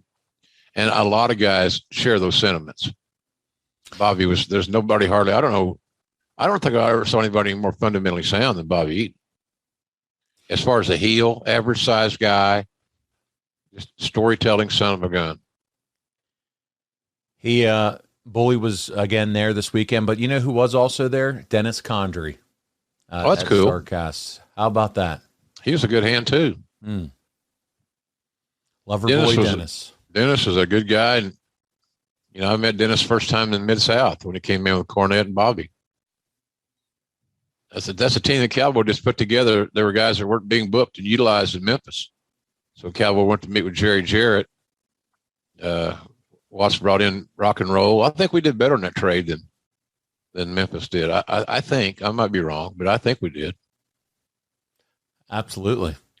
We got a booker out of it, and Bill Dundee, who did an outstanding job. Of course, he'll get knocked because, all he did was repeat what he'd done in Memphis. So what? You think that's new? It worked. Why reinvent the wheel if you can get it over? And again, it's regional. It's new material for a lot of people. That's right. New content. Jay wrote in a question as we watched the match here. He said, JR, why do you think WCW failed to capitalize on this moment? And this is, I think, again, talking more about the Ron Simmons deal in terms of marketing. And what was Vader's mindset about doing the JOB job? Well, that's the difference in having Cowboy as the boss and somebody else is less convinced it's the right thing to do. I don't know that Leon had a hell of a lot to say to Cowboy about the decision that Cowboy was making. It was the right thing to do. Leon could see that. It wasn't personal. That's what guys got to understand sometimes. Because you're putting somebody over, it should be flattering that you're selected to do these honors, as they say in Calgary. So, I don't – we're just trying to get guys, Paul, in a position to mean something. And there's a lot of ways to skin the cat. There's a lot of ways to look at this scenario. And there's more than one right way to get it done. I said that many times on this very broadcast, this very, very show. Yeah, and I mean, you mentioned it too. His first question: do you think they failed to capitalize on the moment in terms of marketing? Yeah, of course. I said it earlier. Yeah, I think I answered that earlier. Yeah, and to your point, like you said earlier, there was a lot going on here. We already talked about the shift in just what was going on in terms of the house numbers were down. You even said, hey, we're trying to establish a star and superstars at the time. So, yeah, there's a lot that needs to be worked on. It's been well established here, and that's what Bill Watts is trying to accomplish with this roster. And that's just the period that WCW was in at this point. Yeah, I refuse to believe that we didn't have the talent to turn this thing around. But what we needed that we didn't have a lot of, apparently, was time. Yeah. And patience. And a lot of guys just still wanted to have the same match time after time. That was a good shot by Bobby. A little shot in the back, the lower back, smart. The referee couldn't have seen it. He cheated, but he didn't get busted. He's a heel. That's exactly what he was supposed to do. When the refs they cheat to gain an unfair advantage. That's what heels do. Mm-hmm. And then when they're caught, their hand in a cookie jar, they deny. Well, when Brian was not hurt, he was healthy. He was such an athletic, natural.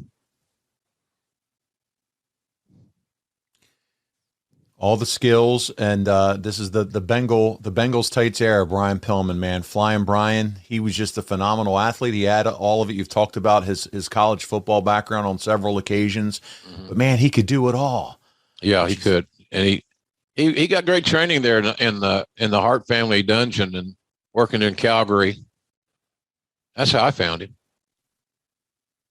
He was a Calgary guy, and I think Kim Wood, who was a strength conditioning coach for Cincinnati forever, a huge wrestling fan, got a hold of me in Atlanta and got me tape and pictures and all the necessary things for Brian. He also, I think, at the same time, we were exchanging messages with Mock Singh, who was Mike Shaw, who came Norman the Lunatic, one of the most miserably failed gimmicks ever. And that's a sad thing about it, because if we had just left Mock Singh alone and let him work the gimmick that he had perfected over the years, we would have had a lot better deal than Norman the Lunatic. Yeah, see, I don't remember that first gimmick that you're talking about. I only knew him as Norman the Lunatic. So, well, Mock Singh was his gimmick in Calgary. Okay, yeah, I wasn't exposed to Calgary back in those days as a kid.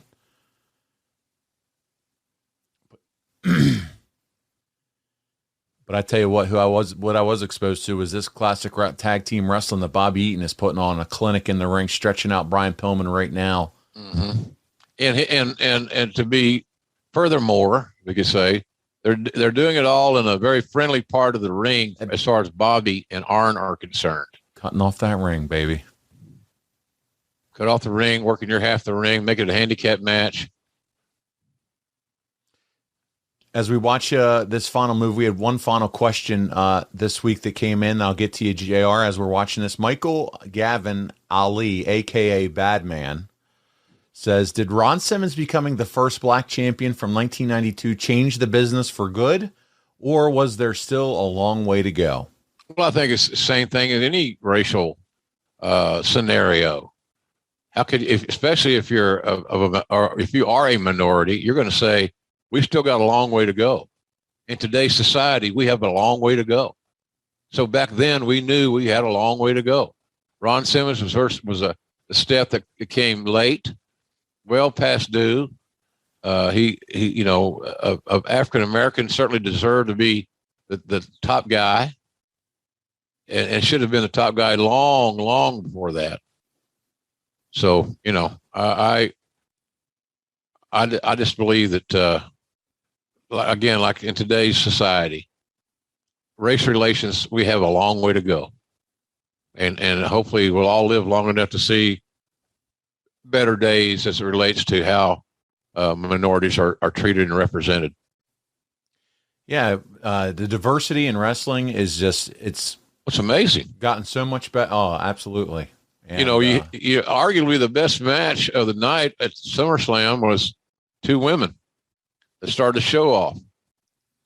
I'll make an argument for that. That was a fantastic opener. Yeah, so it was, and so that's a massive change. That started, and I think that goes all the way back to Trish and Lita.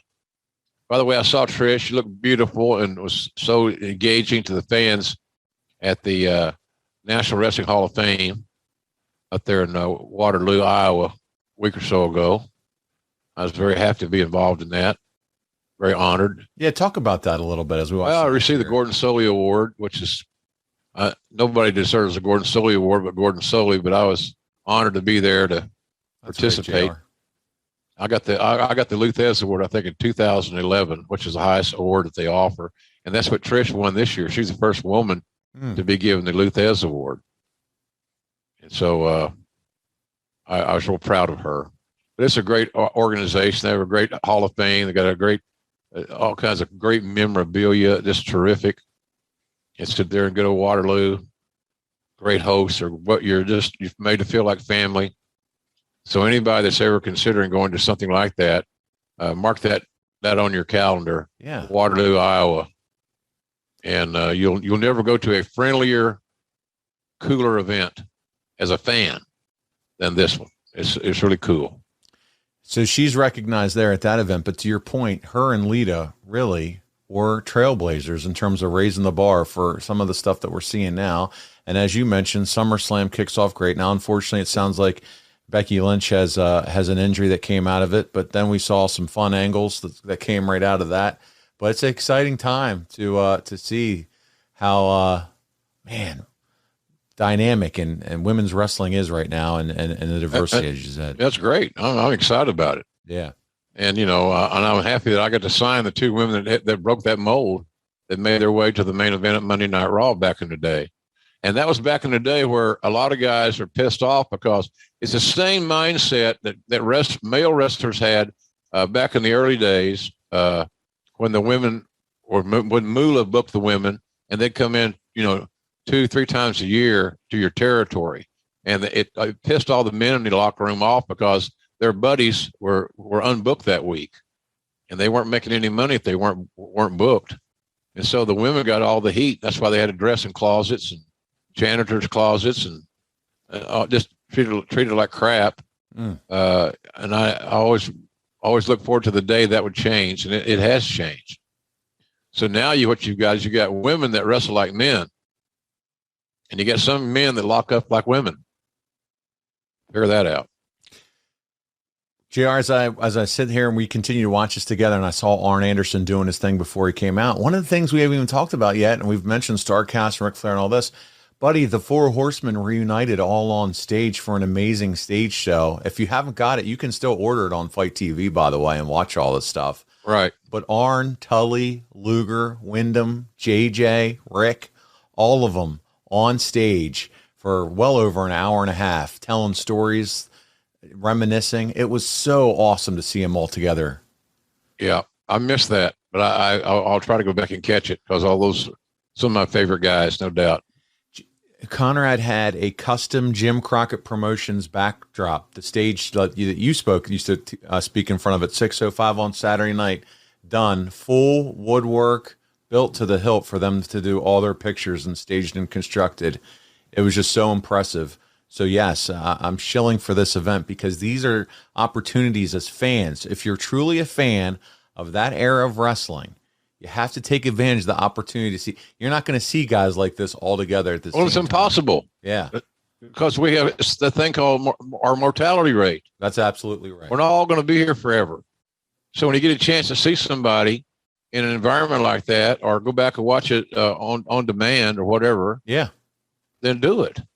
Enjoy it, because these guys are like the rest of us and getting up there in age. We're not going to be around forever.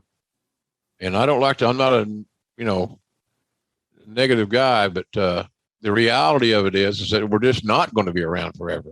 So getting an opportunity to see these guys while they're still able to put sentences together and have some fun is an opportunity you should grab. As I see Arn working over the arm, he was again around this weekend, and just to be able to see his son Brock work too, man, he's spitting image of his daddy. I'm telling you. Yeah, he's going to be a good hand. He's a real nice kid too, very polite, he's broken the business correctly. Respectful. So I got a lot of time for that from Arn and his family in general, but him and that son of his, the son follows his dad around, which is smart. He listens, which is even more smart. Keeps his mouth shut and listens. But someday he's going to be a great ring general, is Brock Anderson, no doubt. Going to be really, really good. You just got to stay healthy and sane and keep working hard to improve.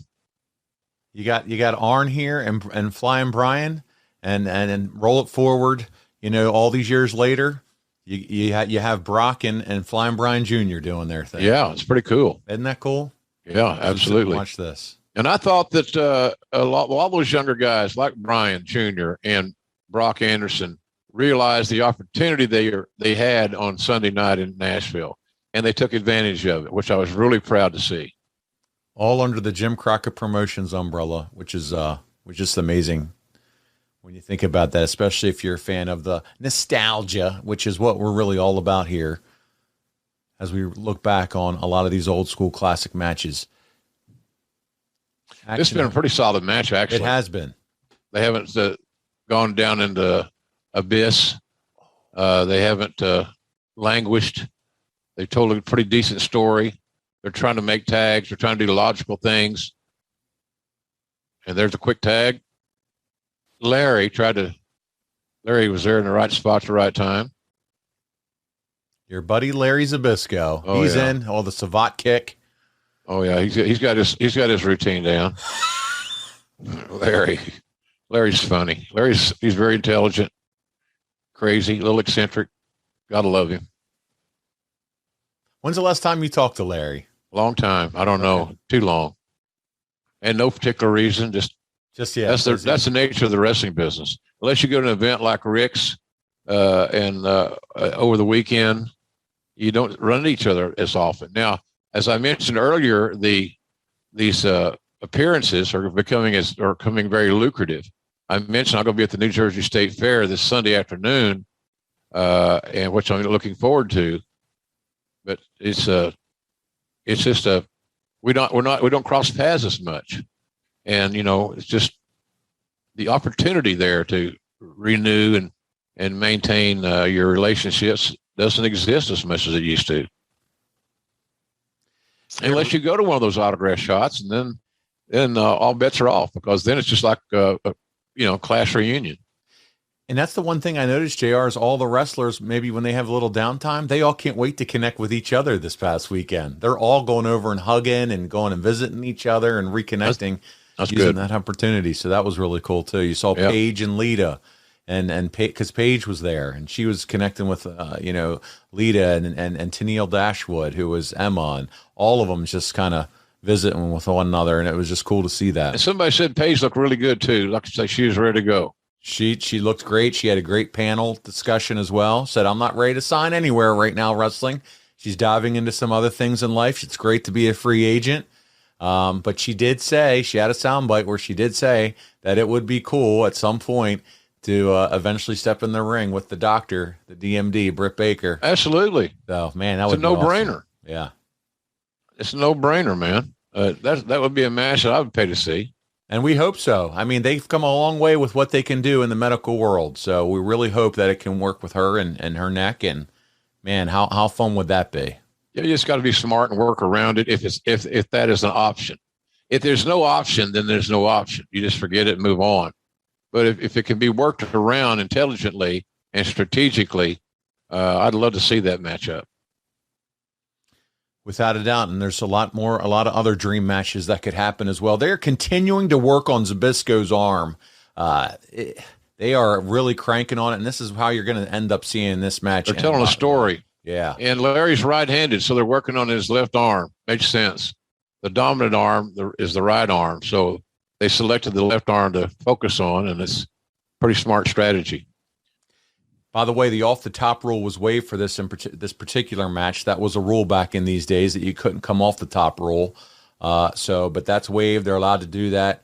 And Bobby Eaton, they continue to work on him with this cross arm bar. And it's got to be coming to an end here, JR. There's only a few minutes left in the show. And we still got one more interview. Arn coming in on the hot tag. Again, cutting that ring off, as you said, back to the arm with the boot. And cranking it up once again. Good wide base, good fundamental soundness. Look at him drag him over. Referee in perfect position to see if there was a tag or not.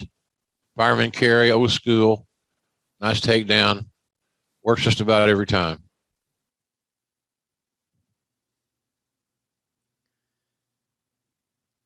I'm surprised Larry didn't get in the ropes and get a cheap break, but he didn't. There's the ref making the count. He's in the ropes. Pillman comes in, gets away. They're double team. Larry's trying to fight his way out of it. But to your point, that was smart. Keep that right hand, using that right hand. Hey, Bobby, staying right on the arm. Right. They're continuing to tell the story that they established several minutes ago. They're connecting their dots. This is Anderson. This is old school Anderson wrestling, man. Yeah, that's Arn. That's Gene and Ole. Yeah. Just go ahead and make that one body part inoperable. They can't use it. Old school wrestling. Love it. Look at Larry. Larry's going to get scientific all of a sudden. Bobby Eaton is in on the tag, and again, locking him up, reverse headlock, got him in the ropes, refs on top of it, making the count. And we forget Paul Heyman's at ringside. Arguably, is Paul Heyman the best manager ever? Many would say absolutely. Definitely has to be one of the best mouthpieces ever. Whatever you want to call him. Cornette's right there in that conversation, without a doubt. So listen, we come back from commercial break, JR, and guess what? This match is over. That's how it worked. Let's listen in. On Larry the Cruncher Zbyszko. It looks as if Zbyszko has suffered a broken arm. As we said before we went to the commercial break, fans, that we would keep the cameras running. Our tape machines have documented what has happened during our timeout. Let's go now back and show you what has happened just a few moments ago right here at center stage. Anderson and Eaton continue to work on the arm. Zbyszko's arm very, very weakened. More armbar takedowns. And then the tag was made. Remember, the off-the-top rope rule had been waived, and this was the move that apparently has broken the arm of Larry the Cruncher Zbyszko. Zbyszko couldn't take any more punishment. The referee has stopped it here. Ladies and gentlemen, here are your winners, Arn Anderson and beautiful Bobby. Not even Bruno did that to me. Well, obviously, Anderson and Eaton dead serious about I'll never wear that tie again. That's an Auburn tie. Oh, yeah, we're rocking the Auburn colors. But I tell you what, I love the authenticity and realism of how that all ended. I mean, he was screaming for his life. Yeah, good. Here we go. Champion, Big Van Vader. I told the world, and I'm telling you again, I'm telling you, Bill Watts, there was highway robbery. It's like going into New York City expecting to play the Yankees, and then the Dodgers show up. There's something crazy about all of this. Vader's making no excuses, Ron Simmons.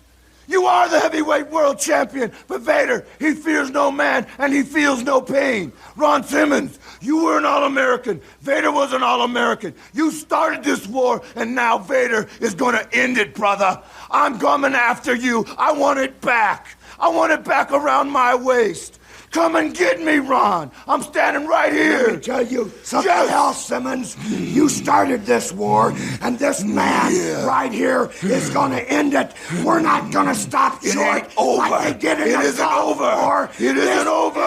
Some very strong comments from Big Van Vader, but remember, ladies and gentlemen, the rematch has already been signed with Vader and Ron Simmons. And as we leave you here today, let's take another look back. This past Sunday in Baltimore, the biggest night in Ron Simmons' career.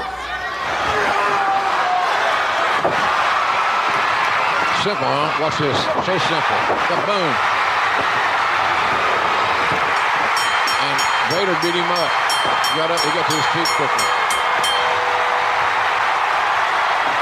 Ladies and gentlemen, the winner and new WCW World Heavyweight Champion, Ron Simmons! Look at that thing. That's an iconic picture right there. That guy's in tears. What do you think of that, though, JR? You mentioned it. He beat. Vader popped up faster than Ron did, and Ron won the belt. That bothered me. I just said he'd be a prick. No, I know, but that is something to think about. Well, it is if you think it means something. I don't really think it means anything. He beat him for the 3 seconds, but then that's about all he got. It puts the heel over a little bit more, I think. That Ron still won. So it's a interesting show. That's a show to follow up. That we were going to follow up with the Baltimore event, Ron winning and all that good stuff. So interesting show to say the least. A lot of formulaic matches, a lot of just advancement preliminary matches. The Tracy Smothers match with Van Hammer. Van Hammer. I'm sorry. Yeah. Yes, was way too long. Yeah. Dustin and whoever he worked with, way too short. Yep. So, you can always go back. 30 years ago. Yeah. So here we are critiquing shit that happened 30 years ago. Mark Canterbury was who Dustin worked with. Yeah. But you know what? Listen, the 2 biggest angles, we could have really just talked about the 2 biggest angles of this show. We could have. It was Jake the Snake Roberts. Yep. And his big debut and how that was reviewed and all him coming out and his contract and all. And then the other was Ron Simmons winning the WCW. This is the big 30-year anniversary for that, and it is iconic. It is epic. It's huge. It's something we'll never forget. WCW champion for Ron Simmons, and what a moment. So, JR, thanks for taking the time to watch this together. And it was you, man. You dominated the call of all of this action. Yeah, I couldn't remember if I worked with somebody on that show or singular, and obviously we found out I was playing solo on that one. So. Yeah. Hopefully it wasn't too much, JR. No, I don't think so, buddy. The energy that you brought, you heard the clip. That's what we love. That's what we want. That's the JR that we're here for. And man, that's the JR that gave you the moniker Voice of Wrestling. And this show closed out with, again, that feel-good moment of Ron Simmons. I want to wrap it up with The Observer. They said the show should also look good on television since there were nearly 8,000 fans in the building with big crowd reaction for the 2 major angles. We just saw it with the Ron Simmons win. Yeah. They had a promotion where they let 2 kids in free with each paying adult. So the actual paid was under 4,000 and the house was close to 35,000. I'm glad Dave brought that up. Yeah, thanks, Dave. Regardless, it looked awesome. And thanks for pissing in my Cheerios again. It made breakfast taste really good. But what a moment. And JR, man, speaking of moments, we're going to talk a little bit next week about some Smoky Mountain Wrestling and a classic episode of that, The Night of the Legends, brother. And that was a good show. Yeah. As crazy as Cornette can be sometimes with his irreverent remarks, nobody can ever deny the fact he's not a brilliant son of a bitch. He's crazy. We all are. So when Cornette's stooges get feedback, well, JR said you're crazy. Also, don't forget to tell him I said I was crazy too. How can you be in wrestling business this long and not be a little bit insane? Right. I believe it to be impossible. But nonetheless, Cornette booked a hell of a show. It's one of the best big shows I got to work on to that point. And it was just one of those hometown promotions. Knoxville was hot. It was a good show. It was a fun show to call. I think if this is not the one, if I'm not mistaken, I believe I worked with Les Thatcher on the show.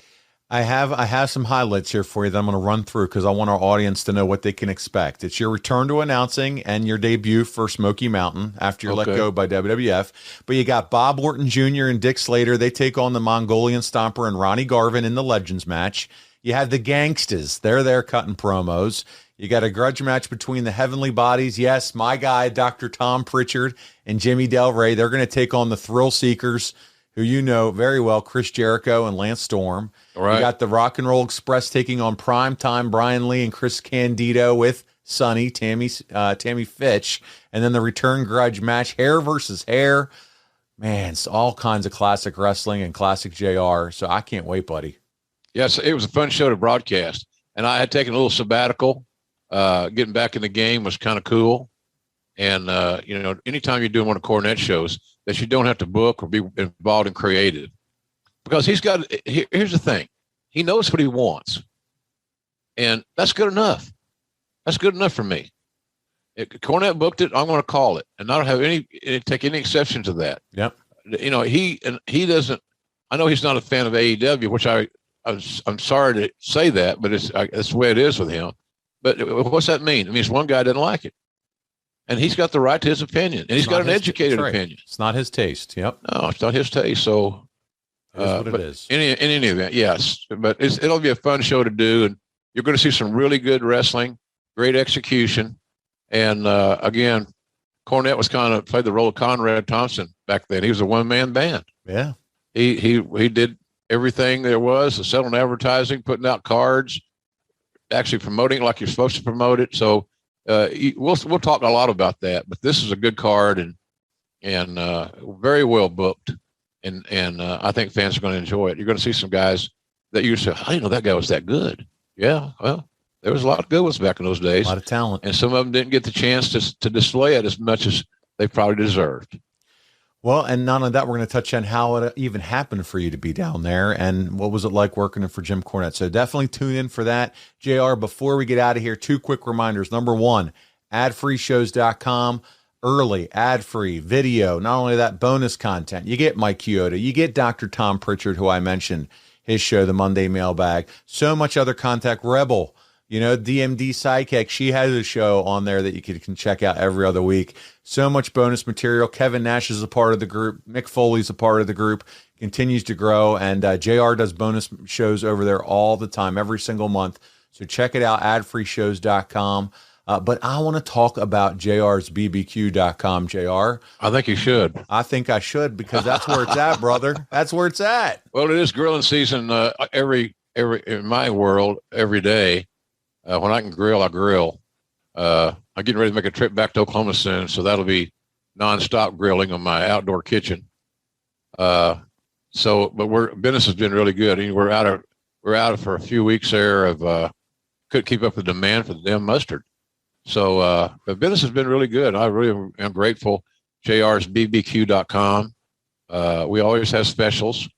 You go on, you follow us on Twitter. And see, because that's where you'll see a lot of those offers come through the Twitter platform. And we're always trying to make good deals, and we pride ourselves on our customer service, but we make a damn good product. Mama and Jan didn't make any junk. So it's good stuff, and I'm very happy to have my name associated with it, and hope the folks just give us a shot. Try it one time. It's not a vanity project. It's not like a gimmick deal where it's got some ego, some guy with a megalomaniac personality that got his picture on a bottle. It's good product, and I stake my reputation on it. So give it a shot. JR'sBBQ.com. Great gifts, great for the patio, great for the grill. So give us a shot, and I think you won't be disappointed. You will be. You try it once, you will be a return customer. I guarantee it. Without I think so. Thank you. There you go. JR'sBBQ.com. Listen, JR, this was great getting back. I'm ready for a great night's sleep tonight, buddy. That's all I can say. You and me both. I'm sure you got a long week ahead of you. Yep. And man, but what a great time to be a wrestling fan. We're going to come back next week and we're going to talk about some Smoky Mountain wrestling, more classic times. But on behalf, is that going to be a watch along? I believe it. I don't know if it will. It's not called a watch along as far as I know right now, but we'll figure that out and we'll see. It could be. And, I hope if we can make it a watch along, that'd be cool. Okay. Because I think fans need to see this big house. They need to see these talents that they maybe heard casually about somewhere down the road and see them in some of their finest hours there in Knoxville for Corny and Smoky Mountain. A great show. I was really tickled to be a part of it. There you go. Well, listen, this has been a fun little review of WCW. We got Ron Simmons winning the belt. Jake the Snake comes in, all told by the voice of wrestling, Jim Ross, on behalf of JR. This is Paul Bromwell. We'll see you right here next week again on Grilling JR. And I'll see you Friday night on Rampage on TNT. Titus and Tate, a podcast from two obsessed basketball lovers. Twitter's a place for losers. I think the same thing about podcasting. I think you and I are losers. We podcast. We know we're losers. Most podcasts, you and I are doing it right now, are done over Zoom. I'm not even wearing pants right now. It's like you're not wearing pants. We're back to where we started, where you're just like kind of sitting in your mom's basement. We used to wear pants when we did podcasts. We've definitely gone downhill.